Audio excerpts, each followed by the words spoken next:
इस वीडियो में देखेंगे दोस्तों माइनर पैन कार्ड को मेजर पैन कार्ड में कन्वर्ट करने का कंप्लीट प्रोसेस। और 1 अप्रैल से प्रोसेस बिल्कुल ही चेंज हो चुका है। अब सिर्फ आधार कार्ड से काम नहीं चलेगा, प्रूफ ऑफ बर्थ आपको एडिशनल डॉक्यूमेंट सबमिट करने होंगे आधार कार्ड के अलावा। तो इस वीडियो में देखेंगे नए प्रोसेस के माध्यम से कैसे हम माइनर पैन कार्ड को मेजर पैन कार्ड में कन्वर्ट करेंगे। और इस काम के लिए लगभग 110 रुपए का आपका खर्चा आने वाला है और कहीं जाने की जरूरत नहीं, कहीं डॉक्यूमेंट भेजने की जरूरत नहीं है। जैसे ही आप डिटेल सबमिट करके पेमेंट करोगे, आपको 1 से 2 दिन के अंदर आपके ईमेल के ऊपर पीडीएफ में इस प्रकार से पैन कार्ड आ जाएंगे। इसके अलावा 4 से 6 दिन के अंदर आपके घर के एड्रेस के ऊपर फिजिकल पैन कार्ड भी आ जाएगा। तो चलिए बेहतर जानकारी के लिए कंप्यूटर के स्क्रीन के ऊपर चलते हैं और एक pan card minor to major convert करके लाइव दिखाता हूं। इसके लिए दोस्तों किसी भी ब्राउजर के गूगल में हमें टाइप करना है NSDL पैन अप्लाई, और ये जो पहला लिंक आ रहा है ऑनलाइन पैन एप्लीकेशन, इस लिंक के ऊपर आपको क्लिक करना है। अब दोस्तों उसके बाद आप आ जाओगे इनकम टैक्स नेटवर्क के ऑफिशियल पार्टनर के ऊपर। यहाँ से हम पैन कार्ड से संबंधित कोई भी काम कर सकते हैं, जैसे कि नया पैन कार्ड अप्लाई करना हुआ, माइनर टू मेजर हुआ, या पैन कार्ड में करेक्शन हुआ। अब यहाँ पे आपको सबसे पहले न्यू एप्लीकेशन के ऊपर क्लिक करना है। और बाय चांस मान के चलो कोई एप्लीकेशन पेंडिंग रह जाता है, बीच में प्रोसेस छूट जाता है, तो आगे को कंटिन्यू करने के लिए रिज्यूम एप्लीकेशन के ऊपर क्लिक करना होता है इसी पेज के ऊपर आकर के। क्या तो फिलहाल मैं न्यू एप्लीकेशन सेलेक्ट करता हूं। उसके बाद सेलेक्ट पैन एप्लीकेशन टाइप के ऊपर आपको क्लिक करना है। तो पहला आ जाता है जहां से हम नया पैन कार्ड अप्लाई कर सकते हैं, लेकिन हमें नया नहीं अप्लाई करना है। दूसरा ऑप्शन आ जाता है जहां पे फॉरेनर अप्लाई कर सकते हैं इंडियन पैन को, जो कि मुझे ये भी नहीं करना है, मुझे करना है माइनर टू मेजर कन्वर्ट। उसके लिए तीसरा ऑप्शन यानी कि पैन करेक्शन वाले ऑप्शन के ऊपर आपको क्लिक करना है, यानी कि चेंजेस और correction in existing pan data, इसके ऊपर आपको क्लिक करना है। सेलेक्ट एप्लीकेंट कैटेगरी के अंदर आपको यहाँ पे इंडिविजुअल सेलेक्ट करना है। अब आ जाते हैं नीचे, हमें अपना कुछ बेसिक डिटेल फिल करना है जो कि पहले से काफी चेंज हो चुका है। यहाँ पे आपको अपना पैन कार्ड के अकॉर्डिंग फर्स्ट नेम डाल देना है, मिडिल नेम डाल देना है और लास्ट नेम डाल देना है। पहले ये सिस्टम बिल्कुल ही अलग था, सरनेम का ऑप्शन यहाँ पे था, फिर यहाँ पे फर्स्ट नेम, मिडिल नेम। पहले बहुत ही कंफ्यूजिंग था, लेकिन 1 अप्रैल के बाद बहुत चीजें चेंज हो चुके हैं, बहुत चीजें अच्छे हो चुके हैं। फर्स्ट नेम डालेंगे, मिडिल नेम डालेंगे, लास्ट नेम डालेंगे। उसके बाद आपको अपना डेट ऑफ बर्थ डालना है, ईमेल आईडी एक डाल देना है, एक मोबाइल नंबर डाल देना है, और इंडियन सिटीजन है तो यहाँ पे हम यस करेंगे। और आपका जो माइनर वाला पैन नंबर है वो पैन नंबर यहाँ पे एंटर करेंगे, एक टर्म्स एंड कंडीशन एग्री करेंगे, और नीचे ये आई एम नॉट रोबोट के ऊपर क्लिक करेंगे और सबमिट के ऊपर क्लिक करेंगे। चलो एक बार में अपना सारा डाटा फिल करके आगे प्रोसीड करते हैं। तो दोस्तों जैसे हम डिटेल सबमिट करते हैं, एक टेम्पोररी टोकन नंबर जनरेट हो चुका है। इसका आपको पहली बात तो फोटो क्लिक कर लेना है। ऐसा मैं इसलिए कह रहा हूं क्योंकि मान के चलो आपका एप्लीकेशन बीच में फंस जाता है या पेज आउट हो जाता है, तो आप एप्लीकेशन नंबर डाल करके आगे को प्रोसीड कर पाओगे। हालांकि ये जो नंबर है आपके ईमेल के ऊपर भी आ जाता है, लेकिन ईमेल के ऊपर लेट आता है, इसलिए कह रहा हूं पहले से ही आप इस नंबर को सेव कर लो। चलो यहाँ पे कंटिन्यू के ऊपर हम क्लिक करते हैं। अब दोस्तों यहाँ पे इस पेज के ऊपर सबसे पहला ऑप्शन आपको सेलेक्ट करने को मिलता है कि आप डिटेल को किस प्रकार से सबमिट करोगे। तो पहला ऑप्शन को आपको सेलेक्ट नहीं करना है, यहाँ पे बोल रहा है सबमिट डिजिटली थॉट eKYC ई साइन पेपरलेस, लेकिन इस ऑप्शन को सेलेक्ट नहीं करेंगे क्योंकि मुझे मैनुअली फोटो और सिग्नेचर अपलोड करना है, हमें आधार कार्ड वाला फोटो नहीं आगे भेजना है। ठीक है, तो यहाँ पे हम सेकेंड ऑप्शन को सेलेक्ट करेंगे, सबमिट स्कैनेड इमेज थॉट ई साइन। ठीक है, इस ऑप्शन को हम सेलेक्ट करते हैं। तो यहाँ पे आपको 5 रुपया 90 पैसा एक्स्ट्रा देना पड़ेगा, तो इस ऑप्शन को हम सेलेक्ट कर लेते हैं। बाकी दोस्तों तीसरा ऑप्शन के माध्यम से हम फिजिकल डॉक्यूमेंट सेंड करते हैं पैन कार्ड के ऑफिस को, तब जाकर के हमारा प्रोसेस आगे को बढ़ता है। लेकिन दोस्तों सबसे बेस्ट है तीनों में से ये सेकंड ऑप्शन। चलो हमने सेलेक्ट कर लिया, अब आगे बढ़ते हैं। आगे बढ़ते हैं तो पूछा जा रहा है क्या आपको फिजिकल पैन कार्ड रिक्वायर्ड है, आप फिजिकल पैन कार्ड लेना चाहते हैं, तो यहाँ पे हम यस करेंगे। उसके बाद दोस्तों हमारा पैन नंबर यहाँ पे आ चुका है क्योंकि हमने होम पेज के ऊपर डाल दिया था अपना पैन नंबर। अब यहाँ पे आपको इंटर आधार लिस्ट 4 डिजिट, आधार कार्ड का 4 अंक लास्ट का आपको यहाँ पे एंटर कर देना है। उसके बाद नेम एज पर आधार आपको यहाँ पे एंटर कर देना है, और उसके बाद goods and service tax number यानी कि GST नंबर पूछा जा रहा है, तो यहाँ पे हम कुछ भी फिल नहीं करेंगे। आपका नेम यहाँ पे ऑटोमेटिक आ जाएगा क्योंकि होम पेज के ऊपर आपने डाला ही था।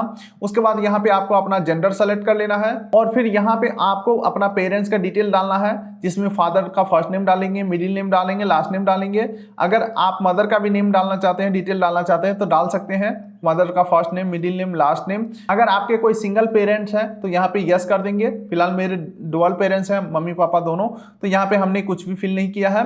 बाकी दोस्तों अंत में पूछा जा रहा है कि आपको अपने पैन कार्ड के ऊपर माता का डिटेल प्रिंट करवाना है या पिता का, तो यहाँ पे हम फादर को सेलेक्ट करते हैं।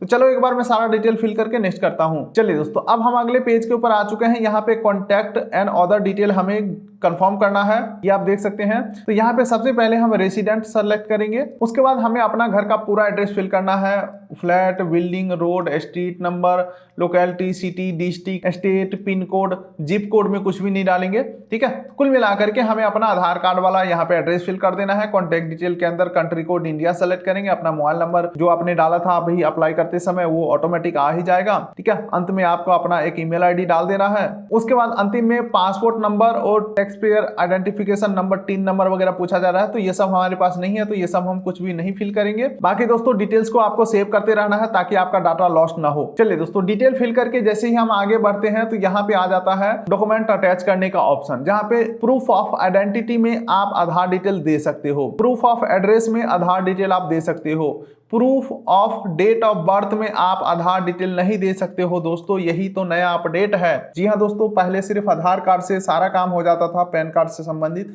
अब सिर्फ आधार कार्ड से काम नहीं चलेगा।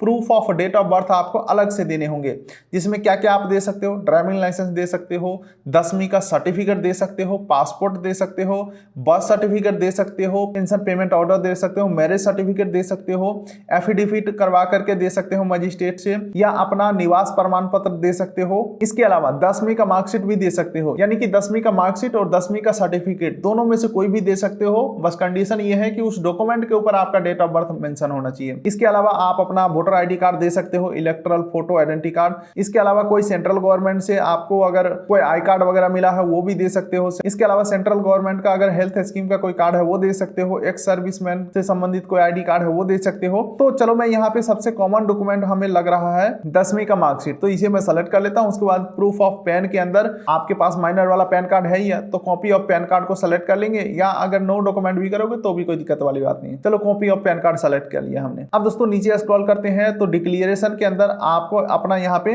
नाम लिख देना है। ठीक है, उसके बाद सेलेक्ट वाले ऑप्शन में सेल्फ सेलेक्ट करोगे तो ऑटोमेटिक आपका नाम यहाँ पे आ ही जाएगा। चलिए अब यहाँ पे पूछा जा रहा है आप कितने डॉक्यूमेंट अटैच करने वाले हो। तो पहला हम आधार कार्ड अटैच करेंगे, ठीक है, एक तो ये हो गया। दूसरा हम अटैच करेंगे पैन कार्ड, 2 डॉक्यूमेंट हो गया। और तीसरा अटैच करेंगे हम 10वीं का मार्कशीट, यानी कि टोटल नंबर ऑफ 3 डॉक्यूमेंट को हम अपलोड करने वाले हैं। तो यहाँ पे हम 3 एंटर कर देते हैं। अब यहाँ पे दोस्तों पैलेस के अंदर आपका जो भी जिला का नाम है वो यहाँ पे डाल देना है। ठीक है, अब नीचे आ जाते हैं। नीचे आते हैं तो यहाँ पे फोटो एंड सिग्नेचर अपलोड करने का ऑप्शन आ रहा है। तो फोटो का साइज का जो कुछ कंडीशन है वो यहाँ पे लिखे हुए हैं। अगर आप एक्सपर्ट हैं तो फोटोशॉप से बना लेंगे, अगर एक्सपर्ट नहीं है तो भी कोई दिक्कत वाली बात नहीं है। डायरेक्टली गूगल पे टाइप करना है NSDL पेन फोटो रिसाइजर, और कोई भी वेबसाइट को ओपन करके और यहाँ पे अपना फोटो और सिग्नेचर अपलोड करके परफेक्ट साइज में डाउनलोड कर सकते हो। ठीक है, तो फोटो और सिग्नेचर यहाँ पे अपलोड कर देना है। उसके बाद एड डॉक्यूमेंट के अंदर आपका जो डॉक्यूमेंट है, जो 3 डॉक्यूमेंट अभी हमने आपको बताया वो 300 KB के अंदर होना चाहिए और PDF के रूप में होना चाहिए। तो इसे भी रिसाइज वगैरह करके यहाँ पे आपको रेडी रखना है। और तब तक अगर पेज आउट हो जाता है तो यहाँ पे आपको सेव ड्राफ्ट के ऊपर क्लिक कर देना है, ताकि इस पेज तक का जो डाटा है आपका सेव हो जाए। दोबारा से आप आओ तो इस पेज के ऊपर ही आप मिलोगे। तो चलो एक बार मैं यहाँ पे सारा डिटेल्स को अटैच करके सबमिट करता हूँ। अब चलिए दोस्तों अगले पेज के ऊपर यहाँ पे बोला जा रहा है अपने आधार कार्ड का शुरुआत के 8 डिजिट यहाँ पे एंटर करो। ये डाल दिया हमने। उसके बाद यहाँ पे हमारा नेम और बाकी सारा डिटेल यहाँ पे वेरीफाई करने के लिए आ जाता है। अगर सब कुछ सही है तो नीचे प्रोसीड के ऊपर क्लिक करेंगे, अदरवाइज एडिट बटन के ऊपर जा करके और डिटेल को हम मॉडिफाई करके आगे बढ़ेंगे। तो फिलहाल मेरा डाटा सब कुछ सही है तो प्रोसीड के ऊपर हम क्लिक करेंगे। अब दोस्तों हम आ चुके हैं पेमेंट पेज के ऊपर। यहाँ पे हमें 106 रुपया 90 पैसा का पेमेंट करना है। पेमेंट करने के लिए टर्म्स एंड कंडीशन एग्री करेंगे, प्रोसीड टू पेमेंट के ऊपर क्लिक करेंगे। अब यहाँ पे 106 रुपया 90 पैसा का पेमेंट करने के लिए पे एंड कंफर्म के ऊपर क्लिक करेंगे, और यहाँ पे हम UPI के माध्यम से पेमेंट करेंगे। कंफर्म जनरेट QR कोड के ऊपर मैं क्लिक करता हूँ और पेमेंट को करते हैं कंफर्म। चलिए दोस्तों पेमेंट हमारा कंफर्म हो चुका है। अब आप देख सकते हैं यहाँ पे हमारा जो ट्रांजैक्शन स्टेटस है वो सक्सेसफुल आ चुका है। अब यहाँ पे नीचे स्क्रॉल करेंगे, टर्म्स एंड कंडीशन एग्री करके ऑथेंटिकेट बटन के ऊपर हम क्लिक करेंगे। उसके बाद ई साइन करने के लिए हमें आधार नंबर डाल के सेंड OTP के ऊपर क्लिक करना है, ताकि डॉक्यूमेंट को हम ई साइन कर सके। और जैसे ही हम आधार OTP सबमिट करते हैं हमारा डॉक्यूमेंट ई साइन होकर के और सक्सेसफुली सबमिट हो जाता है। और इस प्रकार से हमें एप्लीकेशन नंबर भी जनरेट हो जाता है, और इसी एप्लीकेशन नंबर के थ्रू आगे को हम ट्रैक कर पाएंगे हमारा कार्ड अप्रूव हुआ या रिजेक्ट हुआ। हालांकि रिजेक्ट तो नहीं होता है, सारा कुछ आज के डेट में आधार के बेसिस पे सारा डाटा आधार कार्ड वाला है तो अप्रूव हो ही जाते हैं। बाकी दोस्तों जैसे ही आपका पैन कार्ड बन जाता है आपके ईमेल के ऊपर PDF के रूप में नया वाला पैन कार्ड आ जाते हैं 1 से 2 दिन के अंदर। बाकी 4 से 6 दिन के अंदर फिजिकल पैन कार्ड आपके घर के एड्रेस के ऊपर आ जाता है, जिसमें आपका फोटो और सिग्नेचर भी लगा रहेगा और आपका पैन कार्ड जो है माइनर टू मेजर कन्वर्ट हो जाएंगे। दोस्तों एंड में यही कहूंगा, जो पैन कार्ड का माइनर टू मेजर कन्वर्ट करने का जो प्रोसेस है ना, वो बिल्कुल ही 100% पैन कार्ड करेक्शन करने के प्रोसेस के बराबर है। कहने को ये माइनर टू मेजर है, लेकिन एक्चुअल में एक प्रकार से हम पैन कार्ड को मॉडिफाई करते हैं, जहां पे हम फोटो ऐड करते हैं, सिग्नेचर ऐड करते हैं, और हमारा उम्र 18 साल से ज्यादा रहता है, जिस वजह से हमारे नए पैन कार्ड के ऊपर फोटो सिग्नेचर ऐड हो जाते हैं। यही है कुछ फंडा दोस्तों। उम्मीद करता हूँ वीडियो आपको अच्छा लगा तो वीडियो कर दीजिए लाइक, चैनल कर दीजिए सब्सक्राइब, ताकि मिलेंगे ऐसे ही किसी अगले वीडियो में। तब तक के लिए नमस्कार।